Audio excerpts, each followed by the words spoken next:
Over the past half year or so, I have sold quite a few cards through COMC's live auctions on eBay. In this video, I kind of want to go through some of my thoughts about my experiences with this, which should also, I think, be helpful for you if you're considering selling in this. And I want to share a little bit about why I am stepping back as a seller in this space by a lot. Not completely, but I am stepping back quite a bit, and I want to explain to you why. Let's get into this.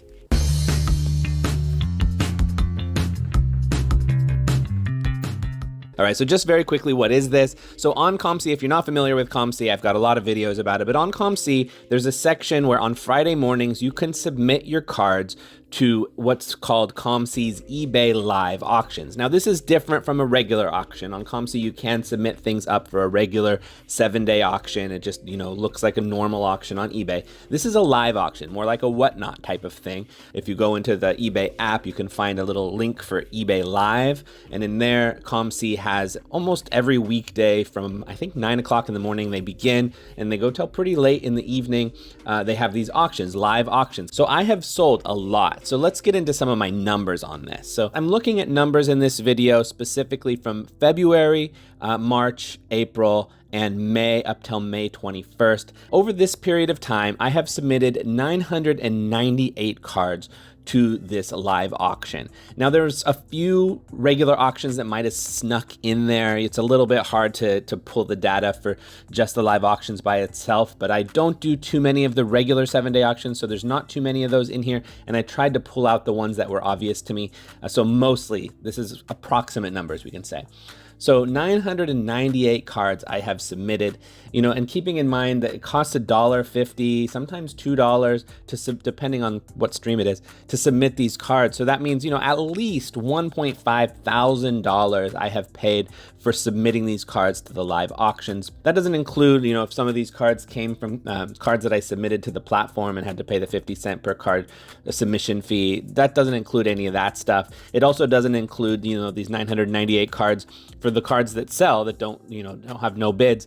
You also have the transaction fee, which is a minimum of 50 cents. So with that in there, COMC has made a lot of money off of me. You're welcome, COMC.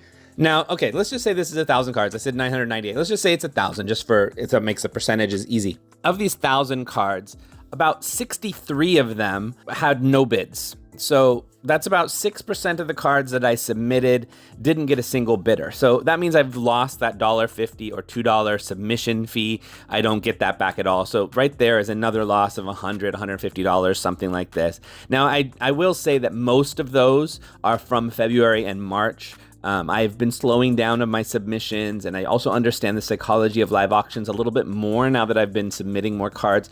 So I don't often submit cards that will get no bids. In fact, of those 63 cards received that didn't get any bids, only 2 of them were from the month of May. Sometimes it's weird. You just have no idea. I can show you a few of the cards that got no bids because some of them make no sense at all. Like, for example, here, this is a Reggie Jackson card. It's from Panini Century Collection Airmail Materials Bats, numbered out of 250. I actually happened to be in the stream when this one went up for sale, and people in the stream were asking, who is Reggie Jackson? I was just like, oh my gosh, like that was a microcosm, I think, a little bit for, oftentimes the people in the stream might not have much knowledge about cards. And I don't know. I don't know why that is. I don't know why they're there, but this one went unbidded. Here's a 93-94 Skybox Premium Center Stage Michael Jordan card. Nobody bid on it. So surprising. It's such a cool looking card. It's Michael Jordan. It hit all of the different things that I would think would make it a sought card, but it fell through the cracks. And we'll talk a little bit later why some of these cards might fall through the cracks, because I do think there's a few reasons. Here's another one that nobody bid on. It's a PSA 9 Justin Herbert rookie from Absolute. Nobody bid on it. Here's a Jordan Davis rookie autograph card out of 99 from National Treasures. Nobody bid on it. This one, I just wanted to mention, this one actually sold several times. I would sell this one every 2 weeks or so. I would put it up again. I sold it once for $30, once for $20, once for $17, and then twice nobody bid on it at all. So this is kind of another just example of the reality of these live streams. They can be really all over the place. This one here is a 2019-20 Panini Status T-Mall Zion Williamson PSA 9 rookie. It's a cool looking rookie. It's a PSA 9. No bids. Here's a Prism Sensational Swatches jersey card of Kevin Garnett, a game used patch of Kevin Garnett. No bids.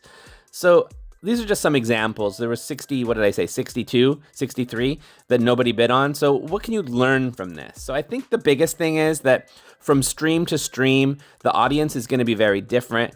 And things that worked one time won't necessarily work again, and you can't really know what's gonna happen. Some things are just gonna fall through the cracks. If it happens to be that that card is the first card that goes up for auction when there's barely anybody in the room yet, it can fall through the cracks. If it happens to be that the stream is going too late into the evening and the cards are starting, the audience is getting bored and it's the last few cards and people have drifted away, they're not gonna, it can fall through the cracks. If it happens to be that card is a nice card, but it's in between a bunch of junky cards, it can fall through the cracks. If it happens to be that the auctioneer at the time is kind of distracting, talking about some random thing that has nothing to do with the card, and people are talking about whatever that random thing is, the card might kind of go through auction in the background, and people will not even realize it was on auction, and it will have fallen through the cracks. So there's all sorts of things that could happen to make a card fall through the cracks.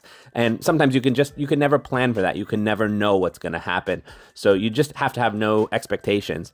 There are some things you can do to make the no bid thing happen less often.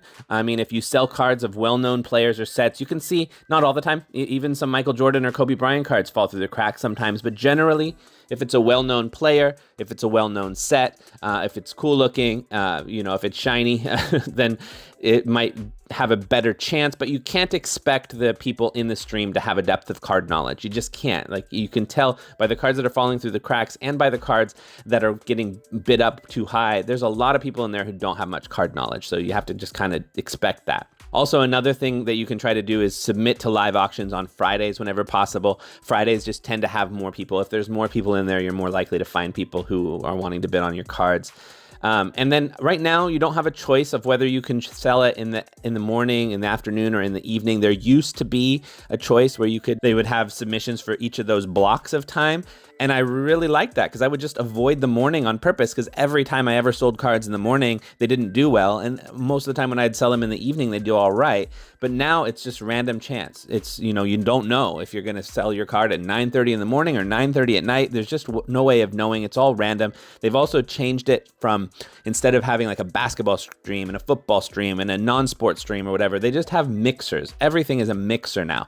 And this is horrible for the seller, because I don't know if my card is going to be sold in the morning or the afternoon or the evening, and I don't know if it's going to be sold next to a bunch of cards that are for a completely different audience. You could have a Pokemon card and then a 1910 military card, and then some junky, football cards, and then, who knows? And then maybe you have this one nice $20 card, but it's in the middle of all of these cards that are not related to what the other cards have been. So you have a totally different audience who are looking at those other cards, and then suddenly your card comes up and it falls through the cracks. So I don't know why COMC made this change. I feel like it was really just out of laziness, so they didn't have to organize the cards in any way.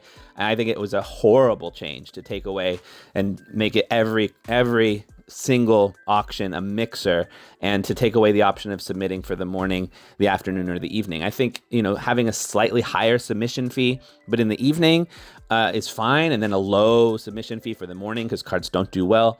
So I don't know what they're doing. I feel like for a while they were making improvements, but I feel like since the last month or two, I feel everything's just been getting worse and worse with the live auctions. So this is part of the reason I'm gradually stepping back. But let's get back to the numbers again. All right, so as well, for this 1,000 cards, there was another 141 of them that received winning bids of either 99 cents or $1.04. So this is also less than the submission fee. So if I had paid $1.50 or $2 for submission, and then the card sells for 99 cents, and then I also have to pay the 50 cents minimum transaction fee. So really that 99-cent card I'm selling for 49 cents, but I paid $1.50. So I'm losing money on that. So that's 141 cards. So if you look at those 141 cards plus the 63 cards, that's 205 cards that I would have been better off financially tossing them in the garbage. That's actually 20% of my submissions where I didn't even make enough money to pay the submission fee itself. The next number to look at here is 117 cards that sold for either $1.99 or $2.04. That's another 10% of my submissions that basically, if you consider the submission fee as $1.50 or $2, and then the minimum transaction fee, those 117 cards basically evened out from just the submission fee, not including like the amount I paid for the card originally, but just paid for the submission fee, and also would have been financially a better decision for me to just have thrown it in the garbage. So that's 30% of my submissions that would have been better in the trash can. So now I do want to say that most of these for me were in February and March. So I have been learning. I've been slowing down a lot. In fact, I did a quick little look here and I saw that 67%, about 2/3 of the sales here of these 1,000 cards were in February and March. February, March, and April combined, about 85% of these sales are from those 3 months, and only about 15% of them are from May.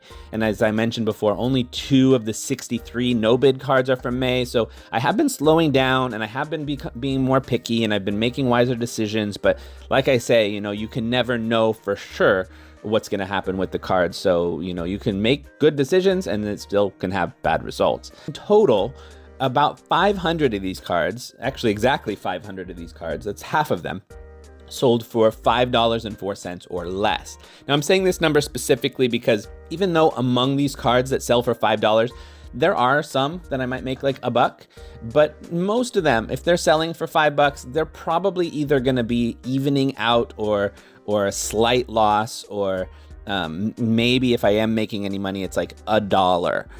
But I think most of these really are lost money. So really, when just looking at this, that's 50% of my submissions that I've lost money on. So you may ask, when thinking about all this, why I'm still submitting cards to sell on COMC's live auctions sometimes. I've mentioned I'm slowing down, but I'm not completely stopping. And the reason is really the other 50% of the submissions. So if 50% of mine are just barely making money over the submission fee itself, the other 50% are doing okay. Now, I don't want to go through all of the numbers. This is 1,000 cards, and I don't want to go through and calculate how much I spent on each one and go through. I've done that in some past videos, and I have done that for batches, blocks of time checking things. And generally, I think I can kind of estimate it out that if you include all of the different cards, it's not too far from breaking even. It might be a little bit in the black, it might be a little bit in the red, but I think pretty close to breaking even overall. And it's really because, those 50% of the cards are losing money, 50% of the cards are making money. There's a few cards that will make a lot of money, and that will have paid for a large portion of the losses, which is nice whenever that happens. But really, it ends up evening itself out in the end, kind of. But that being said, I'm slowing down on selling because I feel like things are actually getting a little bit worse in there. And I thought, I would mention a few things about what I really don't like about these live auctions, just so just to hear my thoughts, because I'm spewing. This is a little bit of a spew video, it seems. Now, one thing I've come to realize that I really don't like about this space is sometimes in the ways that I am making money, with some of those 50% of the cards that are making money, I feel like a very large percentage of those are actually, how do you say, like, I'm only making money because of somebody's lack of knowledge. You know what I mean? Like, people have to make a split-second decision in a live auction, and if they don't have a lot of card knowledge, they're just like going off of instinct. And a lot of people's instincts, if they're not very, involved in the sports card market, they won't realize that they could get that exact same card for a lot less if they just went over to eBay or COMC's Buy It Now listings and just looked for that card elsewhere. And so in some ways, I don't like that feeling. I don't like that I'm submitting cards and kind of feels like I'm taking advantage of people who are just not very knowledgeable, and a lot of my biggest profits are that, like that kind of thing. I don't like that feeling. Another thing I don't like about this is the streams themselves. I feel like a lot of people are in that same kind of mindset. Like they're realizing that the people in these streams don't have a whole lot of card knowledge, so they're trying to submit cards to kind of fool people a little bit. They're trying to submit cards that will get people caught up in FOMO, in the fear of missing out, and end up bidding too much. So the cards that end up going for sale, there's not a lot of cards that are actually interesting to me as a collector, or to me as somebody who actually, is interested in cards. Like, I get bored of the streams because I feel like a lot of sellers are in that mindset of just trying to find the FOMO type of card. Another thing I really don't like is recently COMC has they used to separate their auctions by sport. You had a basketball sport, you had a baseball sport, you had a football sport, and you could also choose to submit it in a morning, an afternoon, or an evening. And then sometimes, if it was like a Friday evening auction, they would have slightly higher auction fees, but that was okay because there would be more people in there, and the cards would sell better. And then the morning ones would be lower fees because it's not a very good, the cards don't sell very well in the morning auctions. But now everything is a mixer. You don't know, you can choose the day, so if it's going to be on a Monday or a Friday or whatever, and usually Fridays are $2 and the other days are $1.50, which is okay too. But a Friday morning at 9 a.m. is not good. Any morning is not going to be good. If your card happens to be in the mix of a bunch of other basketball cards that has a similar audience, it's good, but you don't know. So they got rid of all of those types of choices that the seller could make and just put it into to mixers that are all random. And I don't know, for me, like as a buyer, when I go into an auction, I find the auctions way more boring now because there's certain cards that I like and certain cards that I don't care so much about. So like I don't have the patience to be in those auctions anymore. I go in them and there's 5 or 6 or 7 cards in a row that are like from a sport I don't follow, or different just things I don't care about, and then I just leave. And I think a lot of other people are similar. People who are into cards aren't into all cards. If you have, one of the ways I could give a good example of this is hockey cards, for example. Like if you put a hockey card in a mixer, nobody will bid on it. If you put the same hockey card in a hockey live stream where it's a bunch of hockey card fans, like if somebody wants that card, they'll bid on that card, but you're not finding a hockey fan in a mixer very frequently. And I think that's true with almost any sport to greater or lesser degrees. A lot of people who are into football are into football cards. Like that's what they want to do. A basketball card comes up, they're ignoring it. A baseball card comes up, they're ignoring it. A Pokemon card comes up, they're ignoring it. So if you have 500 people in the stream, but only 1/5 of them are interested in any given sport at the time that it comes up, you really actually don't have a whole lot of people who are looking at that specific card. So if you have a basketball stream and you have 500 people attending a basketball stream, then you have 500 people who are interested in basketball cards. If you're in a football stream and there's 500 people in a football stream, you have 500 people who are there because they're interested in football cards. If everything is a mixer, then you don't know. And I've had so many cards that are falling through the cracks because of this particular approach, or that are going for a lot less than they should be. It's just, I don't understand why they did it. Another thing I really don't like about this is how much money I've lost from people who don't pay, like the auction winners who don't pay. I don't have an easy way to calculate this number, but I've had several dozen, I don't know exactly how many, cards that have winning bids that are decent, $15 here, $19 here, $30 here, $5 here, and then they just don't end up getting paid for. Now, when that happens, it doesn't have there's no disadvantage to COMC, really. It's only a disadvantage to me. They've already got my submission fee. I paid $1.50 or $2 to put that card up there. Somebody bought it. There was clearly at least 2 people who are interested in that card, and somebody bought it. It's like, okay, I should be able to get some money for this. They don't pay. I don't get my submission fee back. If I've lost, and then the card gets stuck for several weeks. So now I've lost access to my card for several weeks. I've lost the original submission fee. If I want to go back and sell this card through live auction again, I have to pay the submission fee a second time. So COMC doubling up their money on this card. Well, I've lost my money on this card. So I really don't like that. I feel like if it goes through a non-payer, they should be willing to put it back up for another live auction stream later, at the same day. If you submitted it on a Tuesday one week, just put it on the live stream for the Tuesday the next week for the unpay. I shouldn't have to pay for that card to go back up into the auction for a second time. Another thing about that you have to be careful about, or that I just don't really like about these live auctions, is how much you're relying on the particular auctioneer and on the particular mood or knowledge or focus that person has for that particular card or player or set or sport or whatever it might be. If the auctioneer has some knowledge about the card, and like when the card is up, they're talking about that card or talking about that player, or if there's some knowledge about that particular set or insert or whatever it is, and they're sharing what they know about that card, then it gets a lot of people who are in these streams are half focusing on the stream and half doing something else. They're at work, or they're driving, or I don't know what they're doing. They shouldn't be driving and bidding on cards. That sounds dangerous, but they're half focusing there. If the auctioneer is talking about what they had for breakfast, or they're talking about movies, or they're talking about something that has nothing to do with the card, like the people who are half focusing on the stream are not focusing at all on the card at that moment. And this happens a lot, and it makes sense. You have the auctioneers who are in there all day long. They have like an 8-hour shift with some breaks, just in there doing these cards, and they, mind wanders. My mind would wander too. I'm not putting fault on the auctioneer for that part, but it's really dependent, if that person is helping your card or not helping your card.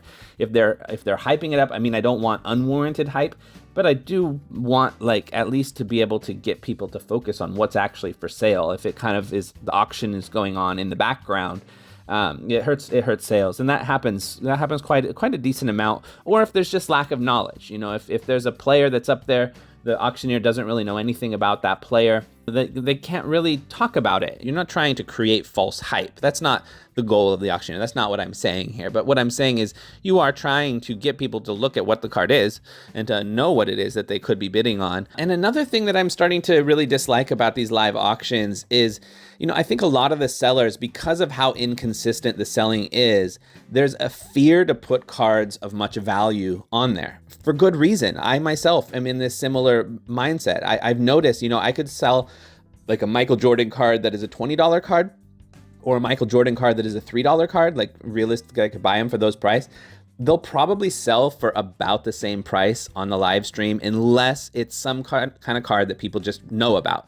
There's a lot of like $20 Jordan cards out there that don't really stand out any more than the $3 Jordan cards. So if I put that $3 Jordan card up for sale, it's probably going to sell for $12. If I put that $20 Jordan card up for sale, it's probably going to sell for $12. This is true with a lot of these cards, unless there's something that really makes it stand out. So I think a lot of times people are putting like the $3, the $4, the $5 cards up for sale instead of the $20, $25, $30, $50 cards, because for good reason, they're scared of it falling through the cracks.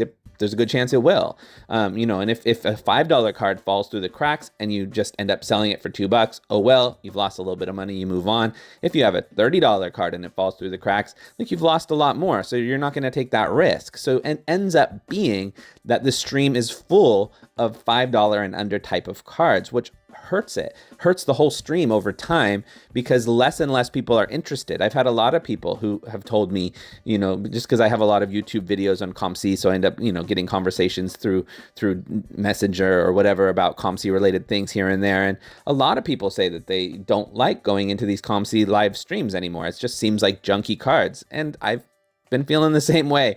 I find that it's getting more and more junky over time, but a lot of it is because of the way that it's kind of structured. The way that it's being set up is to encourage more and more junky cards.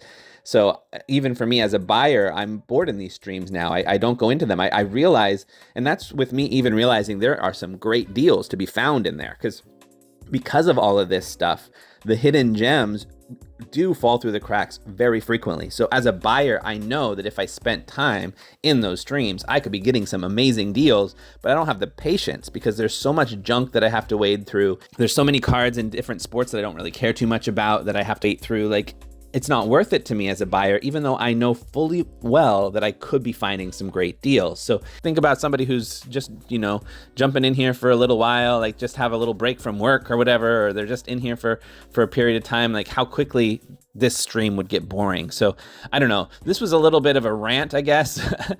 Usually my COMC videos are pretty positive about COMC, but I've just been getting a little frustrated. I kind of feel like over time, I'm starting to back off from using this. I'm still when I have cards, a $2 card that sells for $10, I'll go ahead and buy that $2 card again and submit it for 2 weeks later, not 1 week later, because you don't want to overload the auction. I'll still do that every once in a while.